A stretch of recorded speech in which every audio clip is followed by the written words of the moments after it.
You're told self-awareness is the key to everything, to peace, to purpose, to personal growth.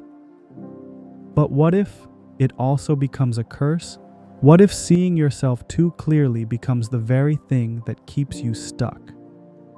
Today on The Missing Why, we explore one of the most painful, least discussed truths of the inner journey, the terrible paradox of self-awareness. Part 1. The promise of self-awareness.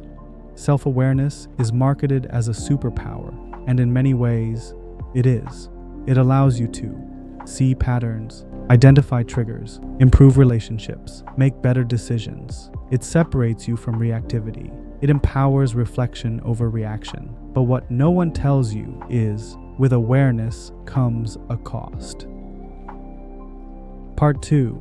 The first paradox. Seeing the problem, not solving it. Here's the first paradox. You become aware of what's wrong, but that doesn't mean you can change it. You know you're repeating unhealthy patterns. You see the self-sabotage. You recognize the emotional triggers. But knowing doesn't mean doing. You watch yourself in pain and feel even worse. Because now, you can't pretend you didn't know. This creates a unique kind of suffering, conscious stuckness. Part 3. The second paradox. Hyper-responsibility. As self-awareness grows, so does a heavy burden. The belief that everything is your fault. You begin to overanalyze every emotion. Blame yourself for others' reactions. Take too much ownership. Empathy turns into guilt. Introspection turns into overthinking. You see everyone's pain as your own reflection. And in trying to fix yourself, you forget that some things were never yours to carry. Part 4. The third paradox. Disconnection from others. Part 4. The third paradox. Disconnection from others. Ironically, the more self-aware you become, the more you can feel alone. You crave deeper conversations, but most people stay on the surface. You question things others accept blindly. You feel disconnected in rooms that used to feel familiar. The more you see, the harder it is to belong, because awareness expands your vision, but narrows your comfort zone. You long for people who get it, but not everyone wants to look that deeply. Not everyone can. Part 5. The fourth paradox. The perfectionist trap. Awareness breeds standards. You see what healthy looks like, what evolved looks like, what healed looks like, and now, you're constantly measuring yourself against it. It creates a quiet perfectionism. You feel bad for having bad days. You judge yourself for relapsing into old patterns. You feel like a fraud when you struggle. The more you know, the more you judge. And the more you judge, the more healing feels out of reach.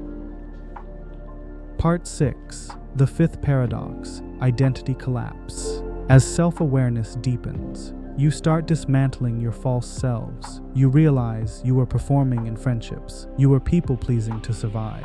You were chasing goals you never really wanted. That's freeing, but also terrifying, because now you're asking, if that wasn't the real me, who am I? This identity void can feel like grief, like loss, like standing naked in front of your own soul, unsure of what comes next. Part 7.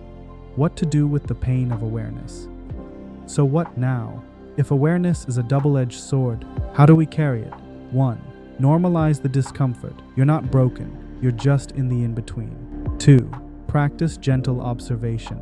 Watch without attacking. Awareness needs compassion. 3. Find conscious community. You don't have to process alone. 4. Allow slowness. Healing isn't linear. Insight takes time to land in the body. 5. Anchor in something deeper. Whether it's art, nature, faith, or presence, root yourself in being, not just knowing.